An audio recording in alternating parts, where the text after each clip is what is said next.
I'm sure all of you agree with the power of this film, and I think we owe a debt to Jeanne Hallacy for bringing this to us.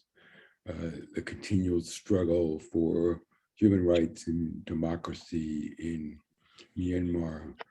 And you met Nan in the film, and we're so privileged and honored to have you with us today. And we look forward to hearing from you. I introduced Jeanne and Sandra before. Jeanne is a filmmaker. Sandra Mon is at the Center for Public Health and Human Rights, and actually at Johns Hopkins, and is moving on to the University of Oxford to study science, while I'm continuing to be an advocate for human rights and democracy in Myanmar. I'd like to start by asking Sandra and Nan to bring us up to date. The last date in the film is May, and now it's September. Can you tell us something about what's happened since and what's going on now? Whoever would like to start. Nat, would you like to give the update, and I can give the health update?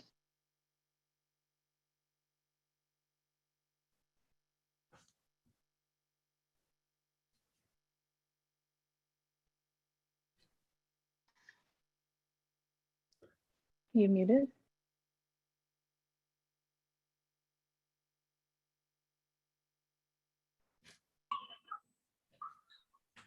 That's it. Oh, you were unmuted for a second. I think she's having some technical issues. Why don't you start? I think just quickly, sure. I can give a rundown of what we as a center have done thus far. Obviously, I think a lot of attendees and everybody here knows that the center has been working with Physicians for Human Rights to document attacks on healthcare, which we saw quite significantly, in the first few months of the coup, because health workers were one of the first groups to really galvanize the protests and the strikes against the military. And they were instrumental to the civil disobedience movement, especially considering they had just come out of that whole year of COVID response and really toiling away at that. But as we saw as well, there was a lot of retribution, retaliation against them for their political stance from the military. And the latest PHR report that we put out, I'm just looking at my notes right here, was from February 1st, the beginning of the coup, through the end of July. And we documented 190 health workers arrested. This is just arrests, like not even thinking about warrants, which exceed that. 37 health workers who were injured, 25 health workers killed, and hospitals raided at least 86 times.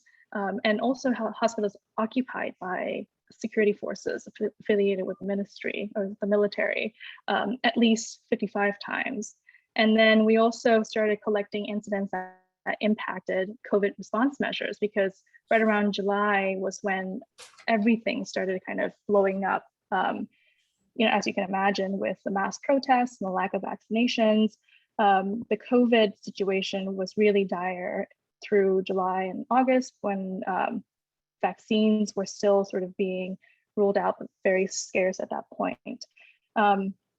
Just to give a sense of the scale of the COVID outbreak that happened over that summer, over July and August, we were looking at approximately 60 deaths per day on average, with around 1,300, so 1,329 laboratory confirmed cases. And this is per day. This is, from the last recorded stat through the Ministry of Health and Sports.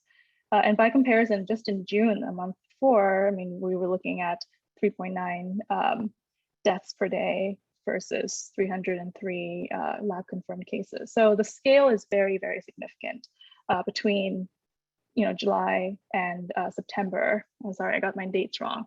And in general, the vaccine distribution has been fairly inadequate, just because also because of the coup, there was just mass refusal of vaccines because the military had taken over the response, and people were either afraid of being captured at the point of vaccination, or they just were boycotting the military outright and just refusing to abide by what they were saying. So there's a very strong sort of health and humanitarian crisis angle to what's happening as well. It's not just political. And Nat, would you like to give an update on what's happened in general since film?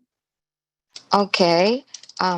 For the latest information on social media, I saw last week, the Chin State, it's under attack by the military so bad. And this morning, when I checked social media, I saw one of the township, they kind of take over the township, and they kill 1.5-year-old baby. So, and then everything is really getting worse and worse than before in some kind of cities and states, also Kaya states, and then also people are dying as well. But people are stay chanting slogans and on the street, as much as they can, and trying their best to chanting the slogan whenever they can. So yeah, that's my update from the social media perspective. Thanks so much. So the situation remains very grim politically from a health standpoint. And I want to come back to those questions, but just for a moment, Jeanne, I'd like to ask you about how you made this film.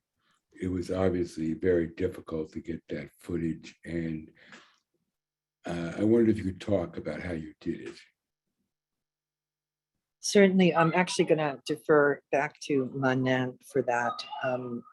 So we have a small team that we founded. It's a nonprofit team called Kirana Productions, and we produce human rights documentaries explicitly for advocacy and education, partnering with various international NGOs and education institutes like yourselves to try to use these personalized stories to tell the bigger picture of these complex political scenarios. And this was the first time ever that we produced a film for myself where I had to actually direct by remote, because most of our team are in Myanmar, and the same cameraman and the same field producer that we have worked with us on our previous films, but obviously I wasn't there. And so every night we quickly set up a signal group, which was the more secure way that we could communicate with one another, and we had a daily meeting via Signal. And the co-director of this film is actually Nant's new husband, who might be with her there, Raris. I don't know if Raris is there with you, Nant.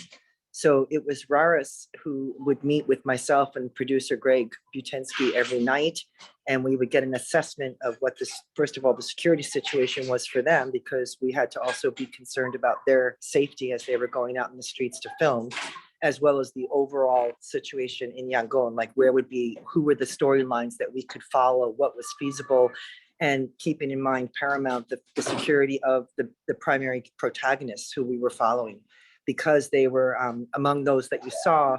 Mongsaka, for example, was already well known prior to this coup.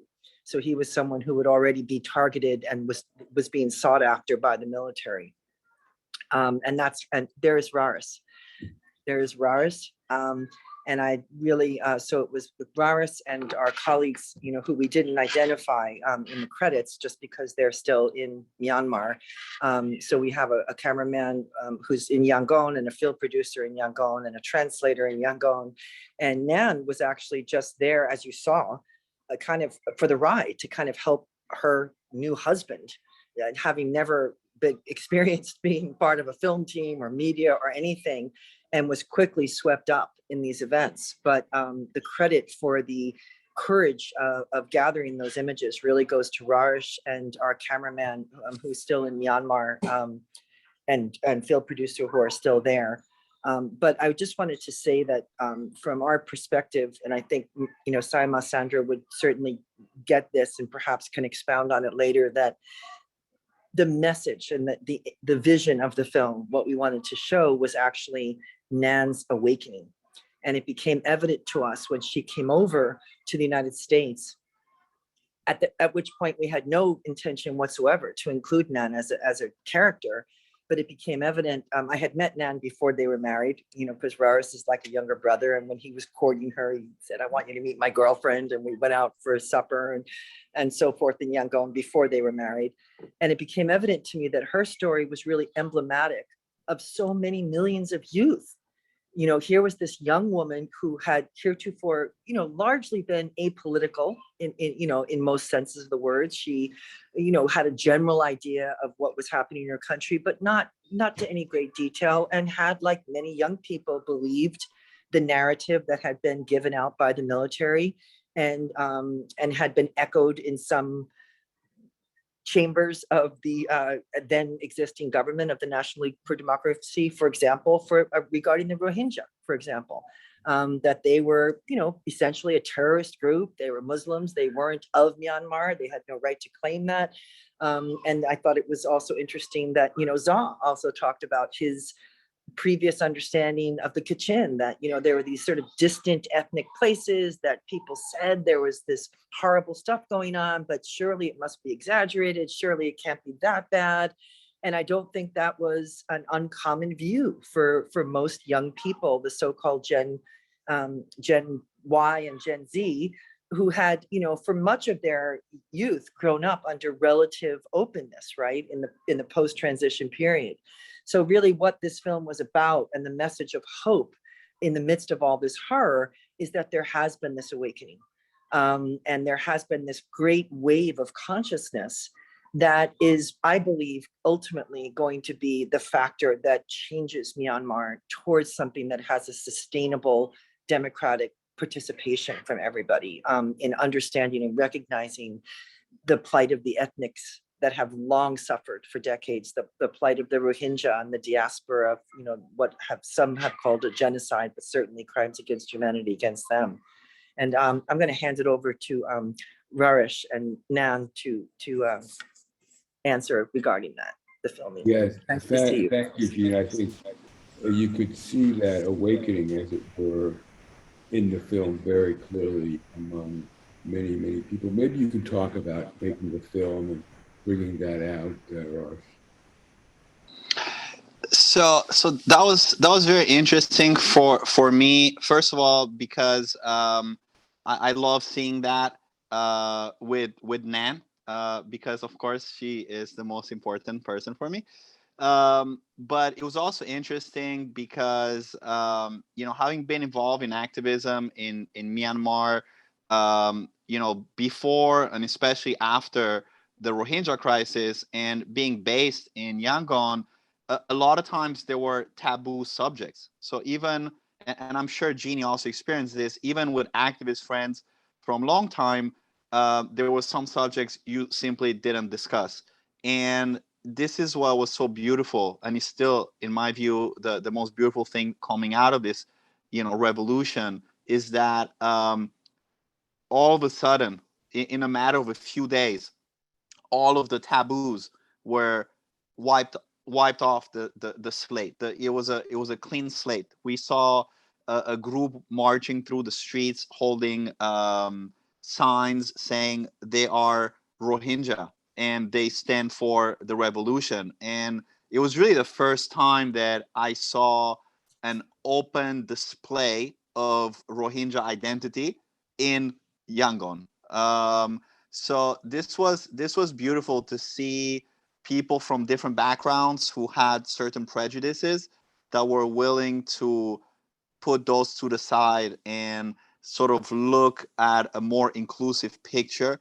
And I think it also goes along the lines of, for decades, Burmese, Myanmar people of all ethnicities have been told what to do and what their government should be. And so the the initial part, the street protest, was just this effervescent where different political ideas were openly discussed, and yeah, that part was really beautiful. And actually, for me, it's hard to watch the opening scenes of the film because it sort of reminds me of the euphoria and the joy that was out in the streets, and especially this feeling we didn't know how things would work out, and just based on history, we expected at some point that the military state would react,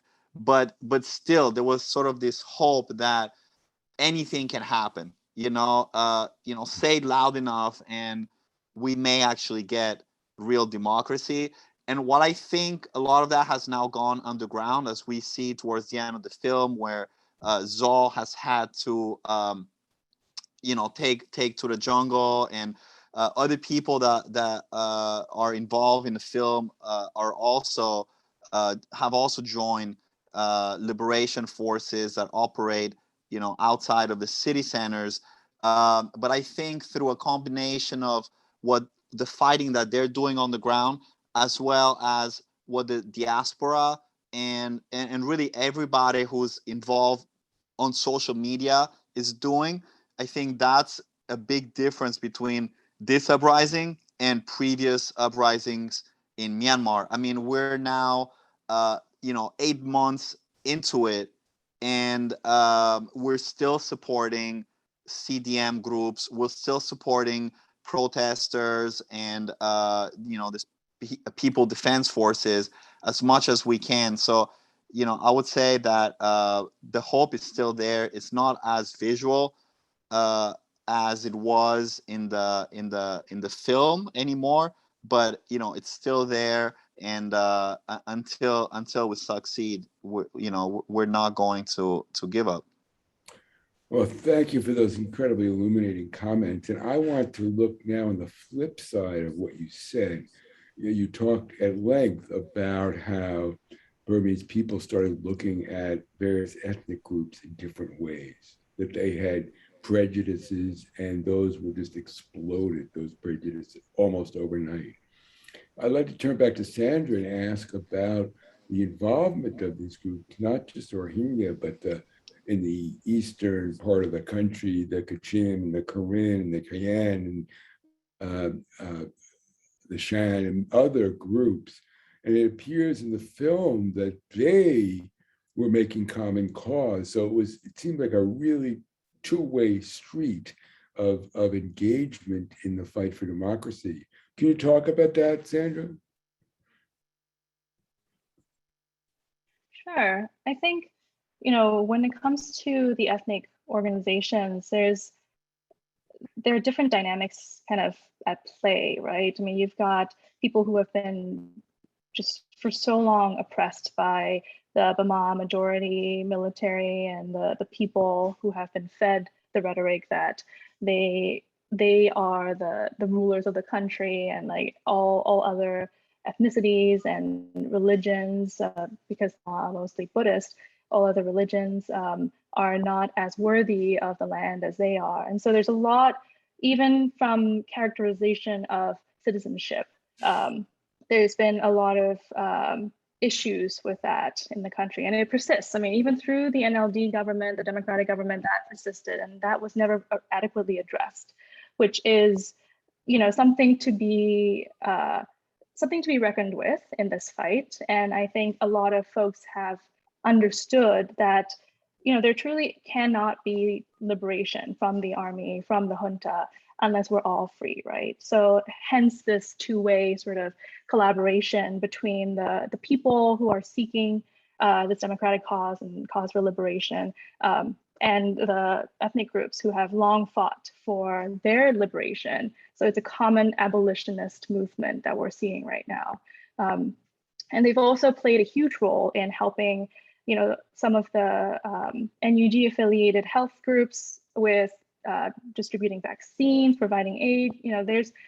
They have traditionally been the armed organizations, and they've been able to sort of create short short-term humanitarian corridors in order for aid to access the displaced people that really are in need. So I think their contribution has been so paramount and so important in this fight. And I really hope that there is more mutual understanding moving forward, because like I said, we can't win without them.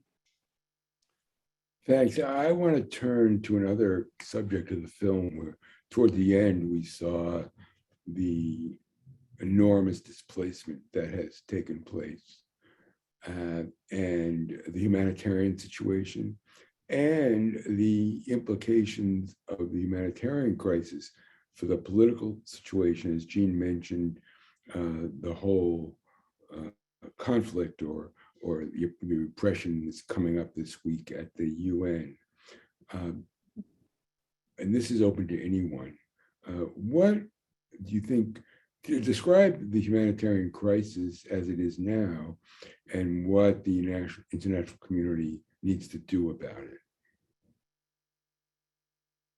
Who would like to take that? I can go, just because I've been thinking about this. So first of all, this UN credentialing committee that's coming up, it was supposed to happen on the 14th, but it has since been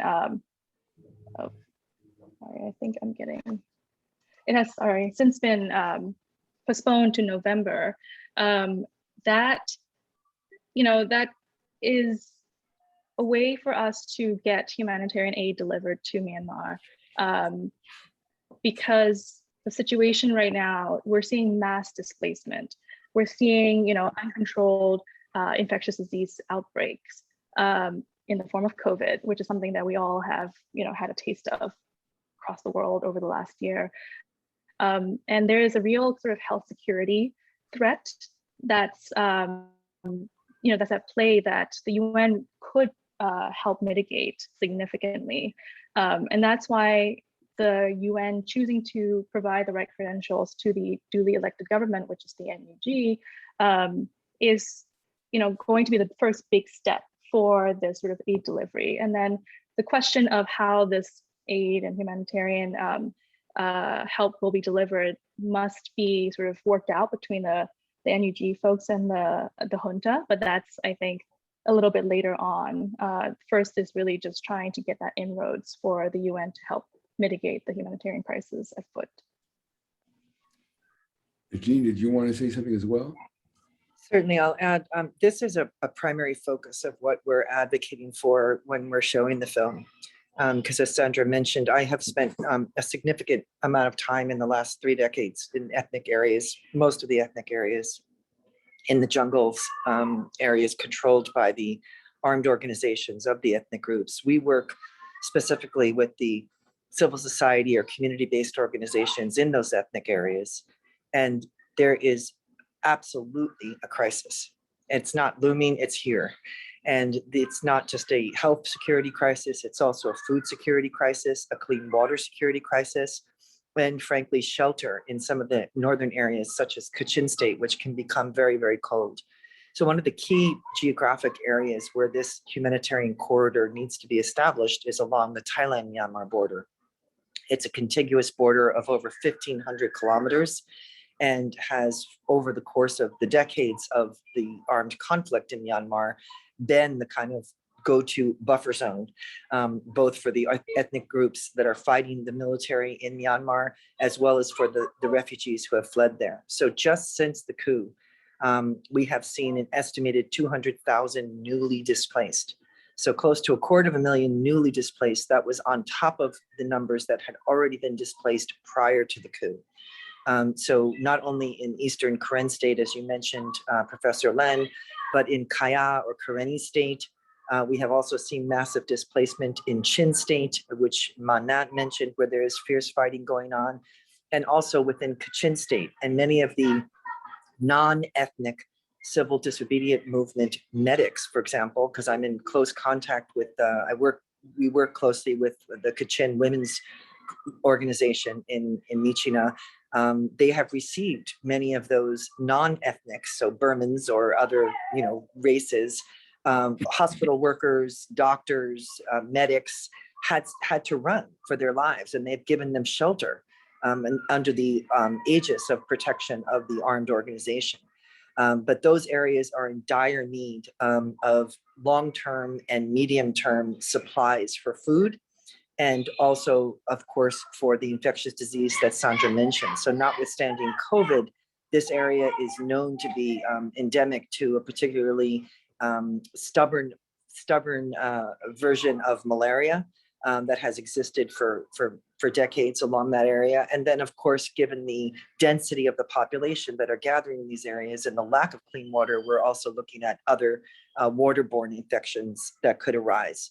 But food security is as well one of the issues that has to be established. So there is a push to ask the State Department to step up its measures. Unfortunately, I believe they made a misstep, as did the international community as a whole, by first going to ASEAN. ASEAN is the acronym for the Association of Southeast Asian Nations. It's a regional bloc of countries in Southeast Asia. Myanmar is one of those countries. And they handed over the decision-making in the early part of the post-coup period to ASEAN to broker some kind of a mediated agreement about all of these factors. And that, of course, led nowhere. It was a road to nowhere. And it was a lot of lost time. And I think that Blinken is, and the State Department are realizing that ASEAN is not the way to go. So there are efforts to try to expand the funding for this, and not just the funding, but also the delivery, to have a safe corridor for the delivery, at least starting along the Thailand-Myanmar border, and seeing what is possible in other border areas. It's Kachin State, which is Myanmar's northernmost state, is more sensitive because it's adjacent to China, and that's not going to be an area where aid can be delivered readily. But across land, once it's in Myanmar, it could be. And the other issue that we're advocating for strongly is we work closely with the Assistance Association of Political Prisoners Burma, which is aappb.org. If any of you want to be on top of what's happening, it's an excellent website. It's updated daily. And we can see that there have been over 8,000 arrests, in addition to the more than 1,100 that have been killed. But many of our colleagues in the media are among those who have been arrested and are still detained, and others who have warrants for their arrest have had to flee without any kind of documentation into neighboring Thailand. So this is also an area that we feel strongly about in pushing for the release of these prisoners of conscience, is what we call them, people who were arrested for no other reason than their political beliefs. They were not in any way armed or threatening. As well as to release the journalists, because the media have played an outstanding, incredible role. And part of what made our film the story that it is was the wonderful work that Raris and our colleague in Myanmar did, but it was certainly augmented by our collaboration with local national media in Myanmar, who gave us access to their files. Thanks, and that gives us kind of a way forward. We're basically out of time, but I wanted to give each of you a chance to say just a sentence or so, if you like, concluding remarks. But I do want to thank all of you for this really important and illuminating discussion. Why don't we start with you, Nant? Do you want to say something before we end the discussion?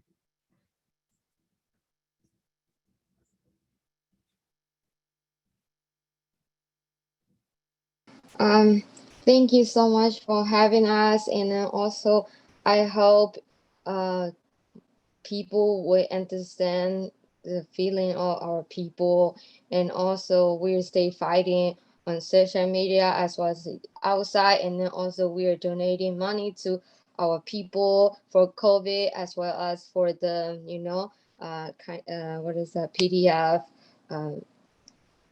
army, something like that. So we're also like doing our best to support our people and our friends who are in Myanmar and who are suffering COVID, as well as military coup. We will not give up, and then we hope, and then we believe that our Spring Revolution will succeed one day. Thank you And, for having us. and I can sure everybody watching is in solidarity with you. Yeah. Sandra, do you want to make any concluding remark? Sure, thank you, Len. I've been obviously active in the advocacy sphere for Myanmar over here, and I've had a lot of sort of self-reckonings throughout this process. And, I have had frustrations that, Myanmar is a nation that people often forget, and sometimes people choose to forget just because it's, too far or too complicated or too inconvenient, whatnot.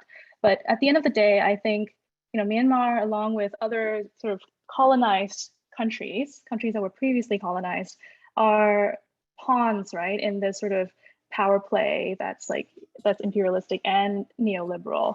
And but that doesn't mean we as a people do not have agency, like you saw through the film, like you're seeing through the Spring Revolution, the civil disobedience movement, and through the fights that continue to this day. Like Rara said, 8 months in, despite of all the death, all the obstacles that have come our way each time.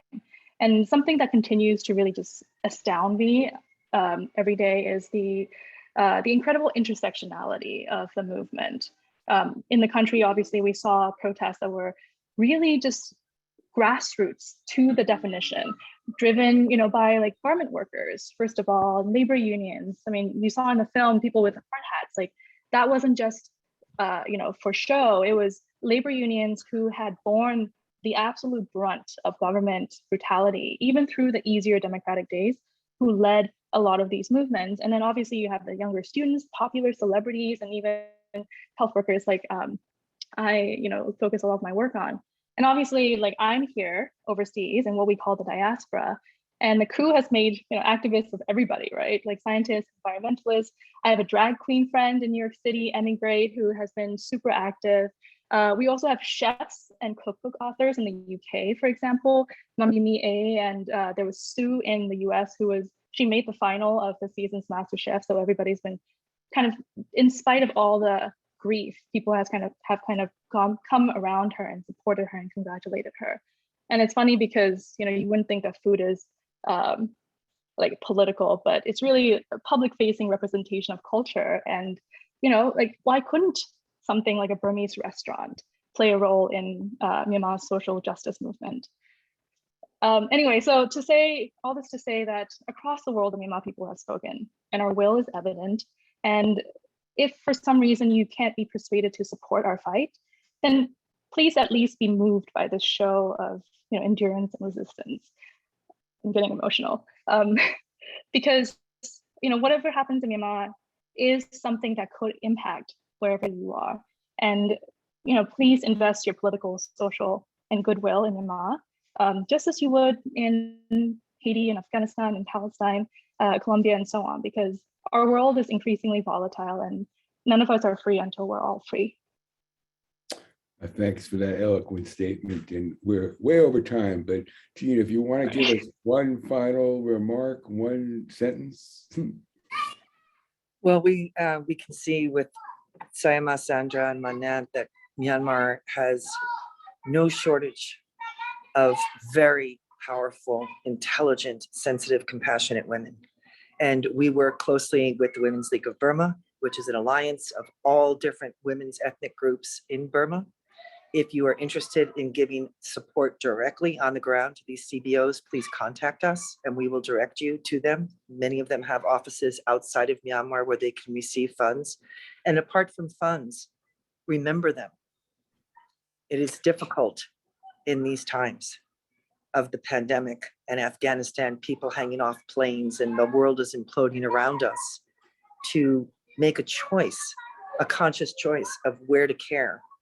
But the people in Myanmar have shown us for many, many decades that their spirit and their determination and their love for the aspirations for creating a peaceful society are actually something that can inspire the entire region. So we must continue to shed that light, even if it's just sharing something on social media. That will be seen by people in Myanmar to know that you have not forgotten them.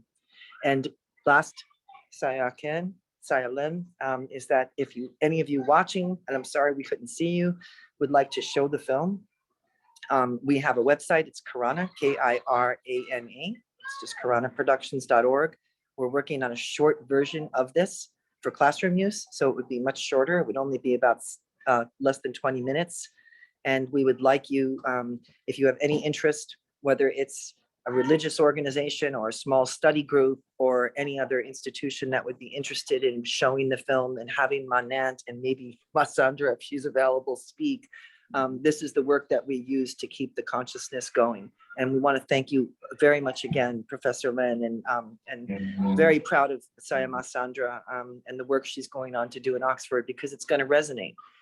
As Nan's work will. Nan came here to study, and she's going to study, and her work will resonate. So thank you all, and thank you, Johns Hopkins Center for Health and Human Rights, for all the outstanding work you've done over these years. We appreciate your hosting us. Well, what a great note to end on. I think the message we will come away with is we need to act in solidarity, and we need to continue to support all the people of Myanmar in this fight for democracy and human rights. And I think it's kind of an upbeat note to end this. So we'll end here. And again, thanks to all of you. Thanks for the film. Thanks for your work. Thanks for your commitment. And we'll end.